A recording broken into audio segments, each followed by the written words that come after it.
حضور صلی اللہ علیہ وآلہ وسلم غزوہ حنین سے جب واپس آ رہے تھے، جرانہ کے مقام پر حضور صلی اللہ علیہ وآلہ وسلم نے پڑاؤ کیا۔ وہاں نماز کا ٹائم ہوا، ظہر کی نماز کا وقت ہوا، تو حضور صلی اللہ علیہ وآلہ وسلم نے حضرت بلال سے کہا کہ بلال اذان دو۔ حضرت بلال نے اذان دی تو ساتھ ہی پہاڑوں کے ساتھ چند لڑکے جو تھے وہ بکریاں چرا رہے تھے، 4 لڑکے تھے وہ بکریاں چرا رہے تھے۔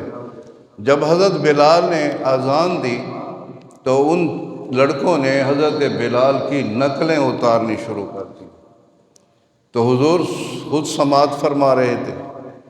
تو حضور صلی اللہ علیہ وآلہ وسلم نے حضرت علی رضی اللہ تعالیٰ عنہ اور حضرت زبیر بن عوام رضی اللہ تعالیٰ عنہ سے فرمایا کہ ان لڑکوں کو پکڑ کے لاؤ، ان 4 لڑکوں کو پکڑ کے لے آؤ۔ تو حضرت علی ان کو پکڑ کے جب حضور کی بارگاہ میں آئے تو حضور صلی اللہ علیہ وآلہ وسلم نے ان سے پوچھا کہ تم میرے بلال کی نقلیں اتارتے ہو اذان کی؟ تو وہ خاموش۔ اب سرکار کا ادب تھا، احترام تھا، حالانکہ وہ غیر مسلموں کے بچے تھے، مگر حضور کا احترام کیا، خاموش رہے۔ تو آپ نے فرمایا ایسے کرو، تم ایسے نہیں مانو گے، ایسے نہیں پتہ چلے گا کہ کون نقلیں اتار رہا تھا۔ حضور نے ایک ایک سے کہا کہ اذان سناؤ۔ اب ایک ایک کر کے جب ایک نے اذان سنائی تو حضور نے فرمایا تو چلا جا۔ دوسرے نے اذان سنائی تو حضور نے فرمایا تو بھی چلا جا۔ تیسرے نے جب اذان سنائی تو حضور نے فرمایا تو بھی چلا جا۔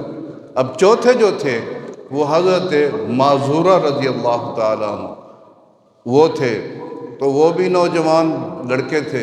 حضور نے فرمایا تو سنا۔ تو جب اس نے سنایا اس کی آواز میں ایک لذت تھی، ایک سرور تھا، آواز اچھی تھی، پیاری تھی، حضور کو پسند آئی اس کی آواز۔ حضور نے فرمایا تو نے نقل اتاری، تیری آواز ہے۔ حضور صلی اللہ علیہ وآلہ وسلم نے اسے قریب بلایا۔ اب وہ ڈر رہا تھا، وہ پریشان تھا کہ پتہ نہیں کیا سزا ملتی ہے مجھے۔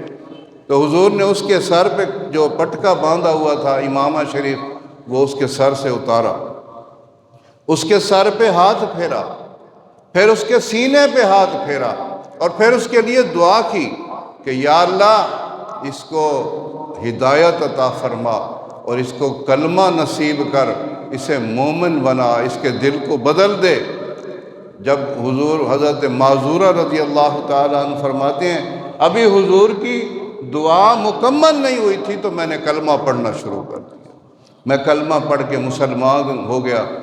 اب میں تو تھا بکریاں چرانے والا، تو حضور کی جب نظر رحمت پڑی تو حضور نے فرمایا میرا مدینے کا مسجد نبوی کا مؤذن ہے بلال، جا تجھے میں نے خانہ کعبہ کا مؤذن بنا دیا۔